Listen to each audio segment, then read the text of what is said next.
ఈరోజు Andhra Pradesh speciality hospital association వాళ్ళు ఒక నోట్ ఇవ్వడం జరిగింది.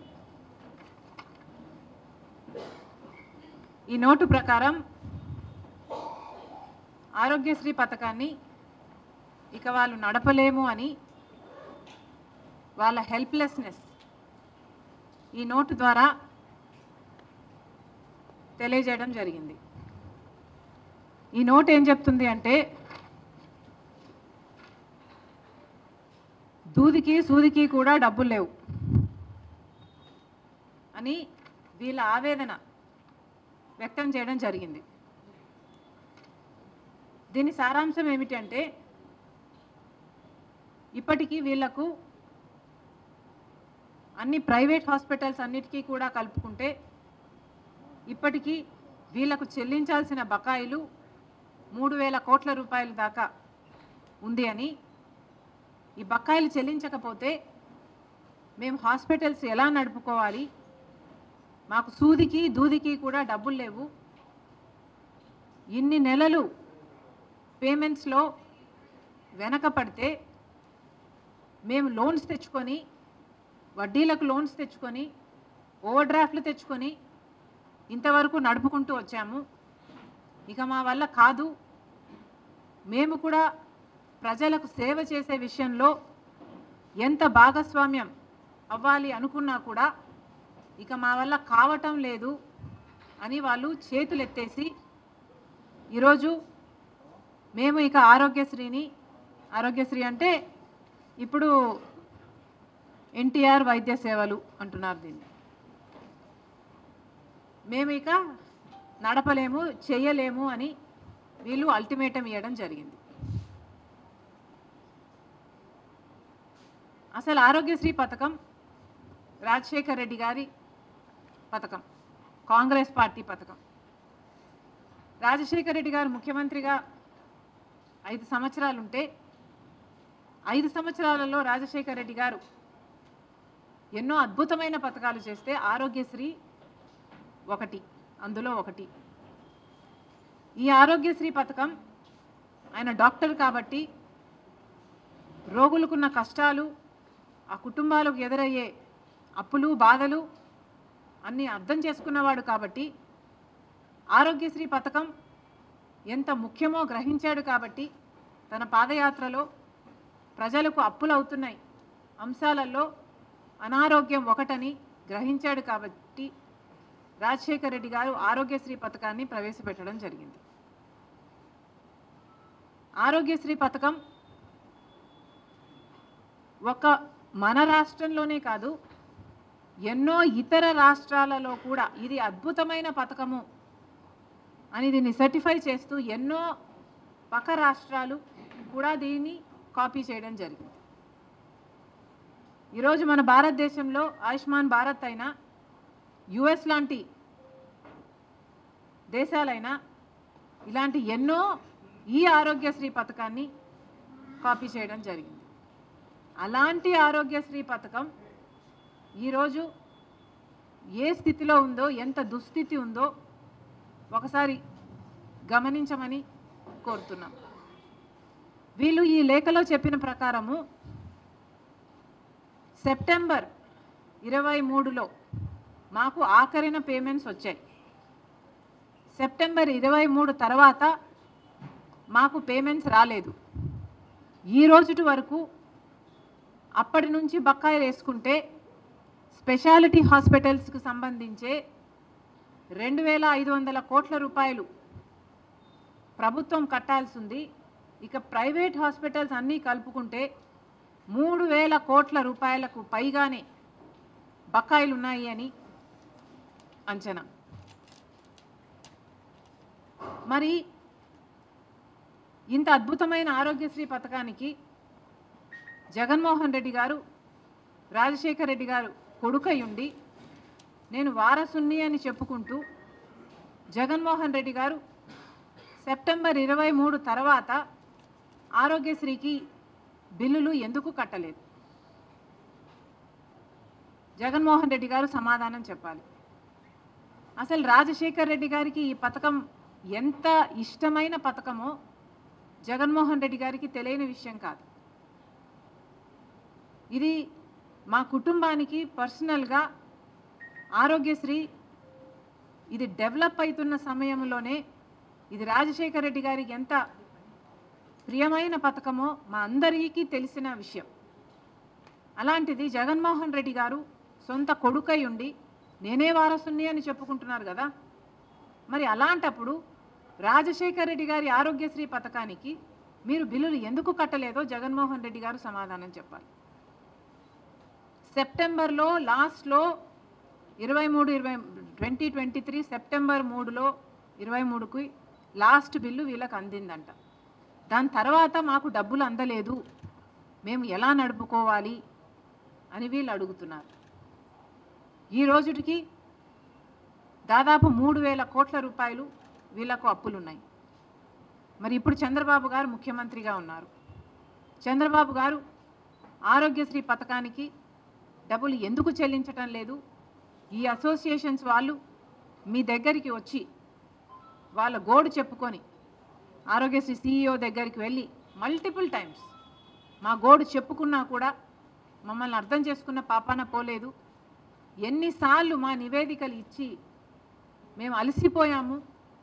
ఆ ప్రభుత్వానికి ఈ ప్రభుత్వానికి, రెండు ప్రభుత్వాలకి, అటు జగన్మోహన్ రెడ్డి గారి ప్రభుత్వానికి ఇటు చంద్రబాబు గారి ప్రభుత్వానికి ఇక మేము మా వల్ల కాదు అని వాళ్ళు ఈరోజు అల్టిమేటం ఇవ్వడం జరిగింది. మరి చంద్రబాబు గారిని అడుగుతున్నాం, ఇప్పటికీ 2 నెలలు అయింది. మీరు స్వేరింగ్ ఇన్ చేశారు, ముఖ్యమంత్రి అయ్యారు. కూటమి ప్రభుత్వం మీకు తెలుసు, రాష్ట్రానికి ఉన్న ఇబ్బందులన్నీ మీకు తెలుసు. అయినా రాష్ట్ర భవిష్యత్తు నాది బాధ్యత అని మీరు భుజాన వేసుకొని కూటమి ప్రభుత్వం నేను చేయగలను, నాకు 40 ఏళ్ళ ఎక్స్పీరియన్స్ ఉంది అని మీరు చెప్పి అధికారంలోకి వచ్చారు. భవిష్యత్తు బాధ్యత నాది అని మీరు చెప్పి అధికారంలోకి వచ్చారు. మరి కూటమి ప్రభుత్వం మీద అయినప్పుడు, ఎన్డీఏ ప్రభుత్వంలో మీరు ఉన్నప్పుడు ఇక్కడున్న మీ ఎంపీలే కాదు, ఆఖరికి వైసీపీ ఎంపీలు కూడా ఎన్డీఏలోనే ఉన్నారు. అందరూ కలిస్తే 25 మంది ఎంపీలు. బీజేపీ పార్టీ మన ఎంపీలను వాడుకుంటుంది. మరి ఇలాంటప్పుడు మనకేం చేస్తున్నారు వాళ్ళు? మనకు కనీసం ఆరోగ్యశ్రీకి కూడా బిల్లులు ఇచ్చుకోలేని స్థితిలో మనం ఉన్నాము. ఉంటే ఎన్డీఏ ప్రభుత్వం ఏం చేస్తుందో చంద్రబాబు గారు, బీజేపీ పార్టీ సమాధానం చెప్పాలి. మళ్ళీ చెప్తున్నాం, ఆరోగ్యశ్రీ పథకం అన్నది అద్భుతమైన పథకం. ఎవరు మొదలు పెట్టారు అన్న విషయం పక్కన పెడితే, as a scheme Aarogyasri is an excellent scheme. దేశ విదేశాలలో ఎంతోమంది దీన్ని మళ్ళీ ఎమ్యులేట్ చేయడం జరిగింది. కారణం, ఇది ఎంతోమంది పేద ప్రజలకు ఆసరా ఇచ్చే పథకం కాబట్టి ఈ ఆరోగ్యశ్రీ పథకాన్ని రక్షించాల్సిన బాధ్యత ప్రతి నాయకునికి ఉంది, ఇర్రెస్పెక్టివ్ ఆఫ్ పార్టీస్. ఎవరో అధికారంలోకి వచ్చినా కూడా. నాకైతే ఆశ్చర్యంగా ఉంది, జగన్మోహన్ రెడ్డి గారు సెప్టెంబర్లో బిల్లులు చెల్లించారు, ఆ తర్వాత ఆరోగ్యశ్రీకి బిల్లులే చెల్లించలేదు అని. అసలు ఆరోగ్యశ్రీకే కాదు, ఫీజు రీయింబర్స్మెంట్ కూడా బకాయిలు ఉన్నాయి. అసలు జగన్మోహన్ రెడ్డి గారు, రాజశేఖర రెడ్డి గారు తలపెట్టిన జలయజ్ఞంకు కూడా 54 ప్రాజెక్టులు రాజశేఖర రెడ్డి గారు తలపెడితే 12 ప్రాజెక్టులు రాజశేఖర రెడ్డి గారు పూర్తి చేస్తే 42 ప్రాజెక్టులు మిగిలిపోయిన ప్రాజెక్టులను నేను 6 నెలల్లో పూర్తి చేస్తాను అని చెప్పిన జగన్మోహన్ రెడ్డి గారు, నేనే వారసుని అని చెప్పుకుంటున్న జగన్మోహన్ రెడ్డి గారు, మరి రాజశేఖర రెడ్డి గారి జలయజ్ఞం ప్రాజెక్టులు మీరు ఎందుకు పూర్తి చేయలేదు? మీరు సమాధానం చెప్పాల్సిన అవసరం ఉంది. మీరు రాజశేఖర రెడ్డి గారికి ఇంత ప్రియమైన ఆరోగ్యశ్రీ పథకానికి కూడా బిల్లులు చెల్లించలేదు. జగన్మోహన్ రెడ్డి గారి విషయం పక్కన పెడితే ఇప్పుడు చంద్రబాబు గారు ముఖ్యమంత్రిగా ఉన్నారు. Irrespective of parties, this is an excellent scheme. Chandrababu గారికి ఆరోగ్యశ్రీని రక్షించాల్సిన బాధ్యత ఎంతైనా ఉంది. ఆరోగ్యశ్రీ మన ప్రజలకు ఎంతో పనికొచ్చే పథకం కాబట్టి చంద్రబాబు గారు వెంటనే జోక్యం చేసుకోవాలి.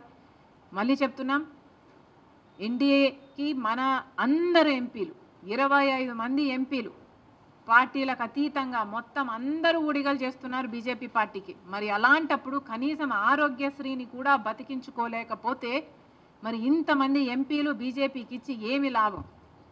చంద్రబాబు గారు ఎలాగైనా చేసి ఏం చేస్తారో తెలియదు. రాష్ట్రం ఈ బడ్జెట్ నుంచి ఇస్తారో కేంద్రం నుంచి తెస్తారో ఏమి చేస్తారో ప్రజలకు అనవసరము. కానీ ఆరోగ్యశ్రీని బతికించాలని కాంగ్రెస్ పార్టీ డిమాండ్ చేస్తుంది. ఇప్పటికీ వీళ్ళకి ఈ అసోసియేషన్కే 2,500 కోట్ల రూపాయలు బకాయిలు ఉన్నారంట. ఇది కాకుండా మిగతా ప్రైవేట్ హాస్పిటల్స్ అన్నీ కలుపుకుంటే ఇంకొక 500 కోట్లైనా ఉంటుంది అనే అంచనా. ఆ 3,000 కోట్లను చంద్రబాబు గారు ఏ పద్ధతిలో తీరుస్తారు, ఎప్పుడు తీరుస్తారు? వీళ్ళని పిలిపించండి, మాట్లాడండి, వీళ్ళకు భరోసా కల్పించండి. కనీసం 15-20% ఇప్పుడు వెంటనే రిలీజ్ చేయండి. మిగతాది ఏ ఫేజెస్లో రిలీజ్ చేస్తారో వాళ్ళకు భరోసా కల్పించండి. ఈ ప్లాన్ మొత్తం డ్రాఫ్ట్ అవుట్ చేయండి. ఈ నెలంతా మీరు టైం తీసుకోండి, దీని మీద వర్కౌట్ చేయండి. కానీ ఈ నెల దాటిన తర్వాత కూడా ఇదే పరిస్థితి ఉంటే కాంగ్రెస్ పార్టీ ఎక్కడికక్కడ ఆందోళనలు చేస్తాం, ధర్నాలు చేస్తాం. ఆరోగ్యశ్రీని బతికించుకునే ప్రయత్నం, ఆ కొట్లాట కాంగ్రెస్ పార్టీ తప్పకుండా చేస్తుందని చంద్రబాబు గారిని హెచ్చరిస్తున్నాం. తర్వాత చంద్రబాబు గారి బాబు ష్యూరిటీ భవిష్యత్ గ్యారంటీ, ఇది చంద్రబాబు గారి సూపర్ 6. ఈ సూపర్ 6లో భాగంగా చంద్రబాబు గారు కొన్ని వాగ్దానాలు ఇచ్చారు. వీటిల్లో స్కూల్కి వెళ్ళే ప్రతి బిడ్డకు 15,000 ఇస్తామని, ప్రతి రైతుకి 20,000 ఇస్తామని, ప్రతి మహిళకు 18,000 ఇస్తామని, ఇలాంటివి ఎన్నో చేశారు. కోర్స్ ఆయన అధికారంలోకి వచ్చి 2 నెలలు మాత్రమే అయింది కాబట్టి ఇవన్నీ అమలు చేయాలి అని మేము కోరుతున్నాము. ఇంకా ప్రాబబ్లీ డిమాండ్ చేసే స్టేజ్కు రాలేదు ఇది. కానీ గత ప్రభుత్వం అమ్మఒడిని జూన్ జూలై ప్రాంతంలో ఇచ్చేవాళ్ళు. వాళ్ళు ఇచ్చిన అమ్మఒడిని వాళ్ళు తల్లికి ఎంతమంది బిడ్డలున్నా 15,000 ఇచ్చేవాళ్ళు. కానీ చంద్రబాబు గారు ఎంతమంది బిడ్డలుంటే అంతమందికి 15,000 ఇస్తామని చెప్పారు. మరి ఇప్పటి వరకు చంద్రబాబు గారు ఈ పథకం మీద ఏ క్లారిటీ ఇవ్వలేదు. లోకేష్ గారు అయితే ఈ పథకం ఈ సంవత్సరం జరగకపోవచ్చు అని కూడా మాట్లాడుతున్నారు. కాబట్టి ఏ మాత్రం అవకాశం ఉన్నా ఈ పథకాన్ని వెంటనే అమలు చేయాలి అని డిమాండ్ చేస్తున్నాం. ఎందుకంటే మీరు చెప్తున్న సాకు ఇప్పుడు డేటా లేదు, మీ దగ్గర ఇన్ఫర్మేషన్ లేదు అని చెప్తున్నారు. కానీ గత ప్రభుత్వం డేటా అయినా ఉండాలి కదా. గత ప్రభుత్వం పథకం మీరు ఫాలో అవుతున్నప్పుడు కనీసం ఆ మేరకైనా మీరు ఇవ్వాలి కదా. అంటే 1 చైల్డ్ పర్ ఫ్యామిలీకి 1 చైల్డ్ అయినా ఆ డేటా అయినా మీ దగ్గర ఉంటుంది కదా. Why not start with them? మళ్ళీ కొసరు ఏదన్నా ఉంటే మళ్ళీ మీరు యాడ్ ఆన్ చేసుకోవచ్చు. కానీ అసలే ఇవ్వకపోవడం, అది కూడా జూన్ జూలై ఈ మాసాలలో ఇస్తే ఆ తల్లులకు పనికొచ్చే పథకం ఇది. కాబట్టి చంద్రబాబు గారు ఈ పథకం తల్లి దీవెన, అదేనా, తల్లికి వందనం, ఈ పథకం కింద ఏ మాత్రం వీలున్నా కనీసం 1 చైల్డ్కైనా ఇవ్వాలని కాంగ్రెస్ పార్టీ కోరుతుంది. అలాగే మహిళలకి ఉచిత బస్సు, దీంట్లో ప్రాబ్లం ఏమిటో మాకైతే అర్థం కావటం లేదు. సూపర్ 6లో భాగంగా మీరు మహిళలకి బస్సులో ప్రయాణం ఉచితం అని మీరు చెప్పారు. మరి దీంట్లో విధి విధానాలు ఏముంటాయి? మహిళలు అన్నాక మహిళలే కదా. ఒక మహిళ బస్సు ఎక్కితే 0 టికెట్ ఇవ్వాలి, ఫ్రీ టికెట్ ఇవ్వాలి. It's as simple as that. Telangana ప్రభుత్వము అధికారంలోకి వచ్చిన వెంటనే ఈ పథకాన్ని అమలు చేయగలిగినప్పుడు మీరు అధికారంలోకి వచ్చిన వెంటనే ఇదే పథకాన్ని, మహిళలకు ఫ్రీ టికెట్ ఇచ్చే పథకాన్ని ఎందుకు అమలు చేయలేకపోతున్నారో మాకు అర్థం కావటం లేదు. కనీసం ఇంత చిన్న పథకాన్ని కూడా అమలు చేసే ధైర్యం మీరు కనపరచకపోతే ఇది ఎలా అర్థం చేసుకోవాలో కూడా ప్రజలకు అర్థం కావటం లేదు. కాబట్టి కనీసం ఈ పథకం, మహిళలకు ఉచిత బస్సు అనే ఈ పథకమైనా వెంటనే అమలు చేయాలని కాంగ్రెస్ పార్టీ డిమాండ్ చేస్తుంది. తర్వాత రైతులకు ఏటా 20,000 ఇస్తామని చంద్రబాబు గారు చెప్పారు. మరి దానికి విధి విధానాలు అంటున్నారు. 80 లక్షల మంది రైతులు, కనీసం మీరు జూన్ జూలైలో ఇస్తే వాళ్ళకి పంట వేసుకోవడానికైనా పనికొచ్చేది. అది ఇవ్వకపోగా, అది ఎప్పుడు ఇస్తారా అని రైతులందరూ ఎదురు చూస్తుంటే అది ఇవ్వకపోగా విత్తనాల కోసం కొన్ని చోట్ల లైన్లలో నిలబడుతున్నారు అని మేము అడిగితే మమ్మల్ని ఎద్దేవా చేశారు. సరే పర్వాలేదు, రైతులు కష్టాలలో ఉన్నారు, వరదలు వచ్చాయి, పంటలు చాలా మందికి నష్టపోయారు, దాదాపు 2 లక్షల ఎకరాలలో నష్టం జరిగింది. కనీసం రైతు 15,000 రూపాయలైనా ఎకరాకు ఖర్చు పెట్టుకున్నాడు. మరి వాళ్ళకి మీరు నష్టపరిహారం చెల్లించండి అని మేము అదే పనిగా వరద ప్రాంతానికి వెళ్ళి నీళ్ళ నెక్ డీప్ వాటర్లోకి దిగి మరీ హైలైట్ చేసినా కూడా చంద్రబాబు గారి కంటికి కనిపించలేదు. మరి అలాంటి రైతులని, వరద ప్రాంతాలలో మునిగిపోయిన ఆ పంటల్ని పరిశీలించినట్టుగా మాకు చంద్రబాబు గారు కానీ, పవన్ కళ్యాణ్ గారు కానీ, పురంధేశ్వరి గారు కానీ మాకు ఎక్కడా కనిపించలేదు. సరే, మీరు పర్యటించకపోయినా కూడా మేము పర్యటించాం కాబట్టి మేము చెప్తున్నాము, మీరు కనీసం రివ్యూ అయినా పెట్టి ఎంతమంది నష్టపోయారో అంచనా వేసి కనీసం 15,000 అయినా ఇవ్వండి అని మేము కోరటం జరిగింది. మీరేమో 3,000 ఇస్తామని చెప్పారు. ఆ 3,000 ఎక్కడికి సరిపోతుంది, ఎవరికి సరిపోతుంది? ఒకసారి ప్రభుత్వం ఆలోచన చేయాలి. ఏది అడిగినా ఈ మధ్య చంద్రబాబు గారు మాటకు ముందే డబ్బులు లేవు, గత ప్రభుత్వం అప్పులు చేసి వెళ్ళింది అంటున్నారు. అప్పులు చేసి వెళ్ళిన మాట వాస్తవం కావచ్చు, కానీ అప్పులు ఉన్నాయి అన్న సంగతి చంద్రబాబు గారికి తెలిసిన విషయమే. తెలిసే కూటమితో జత కట్టారు కాబట్టి ఈరోజు ప్రజలు ఆశలు పెట్టుకున్నారు. బీజేపీ అక్కడ అధికారంలో ఉంది, మీరు కూటమి పెట్టుకున్నారు. 25 ఎంపీలు వాళ్ళకే ఉడిగలు చేస్తున్నారు కాబట్టి అక్కడ నుంచి డబ్బులు తెచ్చే బాధ్యత కూడా చంద్రబాబు గారిది. ఇలా ప్రతిదానికి డబ్బులు లేవు అనకుండా చంద్రబాబు గారు ఏం చేస్తారో, ఎలా చేస్తారో ఏదో ఒకటి చెయ్యాలి. అన్ని పథకాలకు డబ్బులు తీసుకురావాలని కాంగ్రెస్ పార్టీ డిమాండ్ చేస్తుంది. మీరేమైనా మాట్లాడతారా?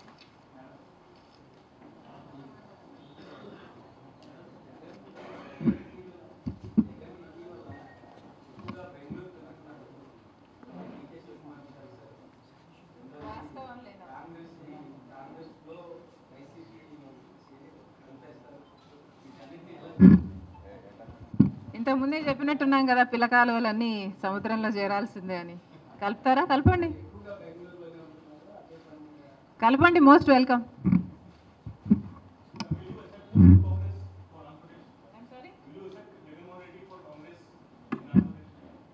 Congress party is an ocean. There are so many people in this ocean. Why not?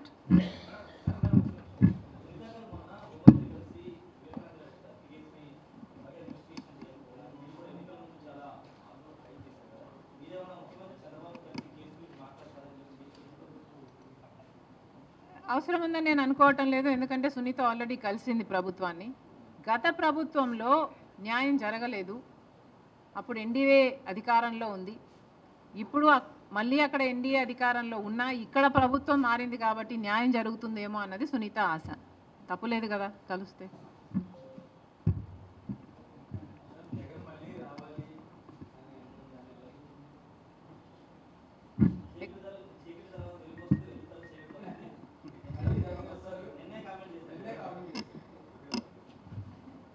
ఎందుకు రావాలి?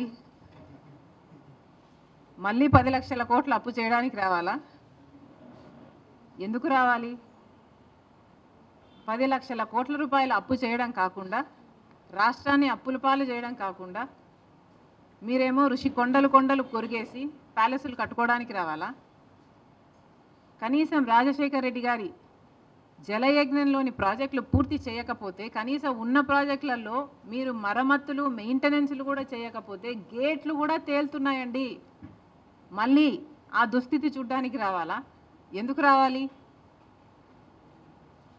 రాజశేఖర్ రెడ్డి గారు ఎంతగానో వ్యతిరేకించిన బీజేపీ పార్టీతో మీరు అక్రమ సంబంధం పెట్టుకొని ఆఖరికి మన అన్ని విభజన హామీలతో సహా, పోలవరంతో సహా, కడప స్టీల్ ఫ్యాక్టరీతో సహా మన విభజన హామీలు మొత్తం, ప్రత్యేక హోదా అన్నీ తాకట్టు పెట్టడానికి మళ్ళీ మీరు రావాలా? దేనికి రావాలి?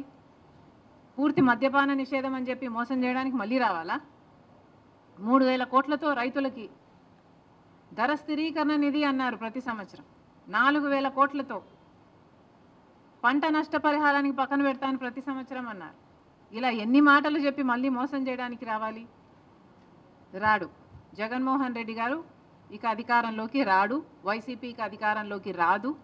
ఎందుకంటే ఒకసారి ప్రజలు అవకాశం ఇచ్చి చూశారు. దేవుడు బంగారు పల్లెంలో అన్నీ పెట్టి ఇస్తే అవకాశాన్ని ఎలా దుర్వినియోగం చేశారో ప్రజలు చూశారు. ఈరోజు వైసీపీ పార్టీ క్రెడిబిలిటీ కోల్పోయిన పార్టీ కాబట్టి వాళ్ళు మళ్ళీ అధికారంలోకి వస్తారని మేము అనుకోవటం లేదు.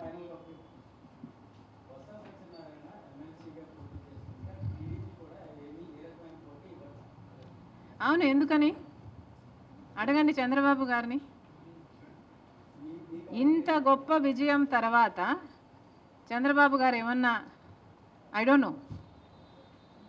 ఇంకో పక్కేమో వీళ్ళు ఏకగ్రీవంగా గెలిచారు. పండగలు చేసుకుంటున్నారా? చేసుకొనివ్వండి. 151 నుంచి 140కి వచ్చారు. 11కి వచ్చారు. అంటే 140 కోల్పోయారు. ఇక్కడ ఒక ఎమ్మెల్సీ గెలిచారు. చేసుకొనివ్వండి, పండగలు చేసుకొనివ్వండి. ఇదే బొత్స గారు రాజశేఖర రెడ్డి గారిని అవమానించారు, విజయమ్మ గారిని అసెంబ్లీలో కంటతడ పెట్టించారు. ఇలాంటి వాడు ఎమ్మెల్సీ అయ్యాడని పండగలు చేసుకుంటున్నారా? చేసుకొనియండి, వాళ్ళ విజ్ఞతకే వదిలేద్దాం.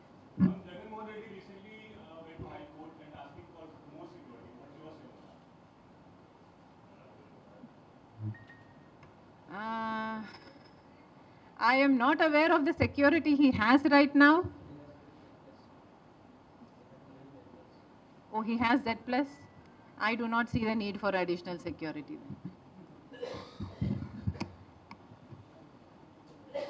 అందరికీ నమస్కారం.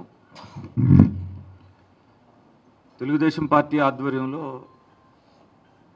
కూటమి అధికారంలోకి వచ్చి 3 నెలలు దాటిపోయింది. కానీ మనమందరం కూడా ఒకటేం గమనించాల్సిందంటే సాధారణ పరిపాలనకు సంబంధించిన దాని మీద తెలుగుదేశం పార్టీ కానీ కూటమి ప్రభుత్వం కానీ